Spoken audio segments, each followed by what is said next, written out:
एका लहान गावात सुनीता नावाची एक मुलगी राहत होती. ती खूप मेहनती आणि साधी होती. तिच्या आईवडिलांची परिस्थिती चांगली नव्हती. तिने बचत करून शालेय शिक्षण पूर्ण केले. पण रोजच्या खर्चामुळे तिला महाविद्यालयात प्रवेश घेणे कठीण होईल हे तिला माहीत होतं. सुनीता नेहमी स्वप्न पाहत असे की एक दिवस ती शहरात जाऊन डॉक्टर बनेल. तिला हे माहीत होते की तिच्या आई वडिलांनी खूप संघर्ष केला आहे आणि त्यांच्या कष्टाचा फायदा घेण्यासाठी तिला महाविद्यालयात प्रवेश घेतला पाहिजे. एक दिवस तिच्या गावात एक शाळेचे शिक्षक आलेले होते. त्यांनी गावातील मुलांना शिक्षणाचे महत्त्व समजावण्यासाठी एक कार्यक्रम आयोजित केला. सुनीता त्यांच्या बोलण्यात खूप प्रभावित झाली.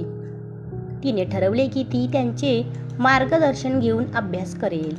सुनीताने दिवस रात्र मेहनत करून प्रवेश परीक्षेसाठी तयारी केली. तिच्या मेहनतीला यश आले आणि तिला महाविद्यालयात प्रवेश मिळाला.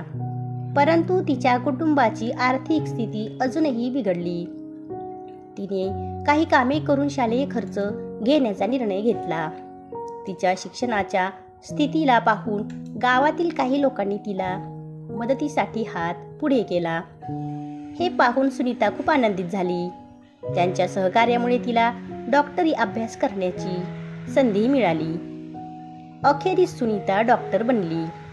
तिने गावात रुग्णालय सुरू केले आणि तिथे गरीब लोकांवर मोफत उपचार करू लागली. तिच्या मेहनतीने, समर्पणाने आणि साध्या इच्छेने तिचे जीवन बदलले होते. तिचे उदाहरण गावकऱ्यांना प्रेरणा देण्याचे ठरले. सुनीताने दाखवले की तुम्ही कोणत्या परिस्थितीत असाल यापेक्षा तुमच्या इच्छा आणि मेहनतीवर अधिक काही अवलंबून असते. कथेतील बोध: सत्यता आणि मेहनत कधीच व्यर्थ जात नाहीत. आपल्या इच्छेला पूर्ण करण्यासाठी सच्च्या मनाने काम करा.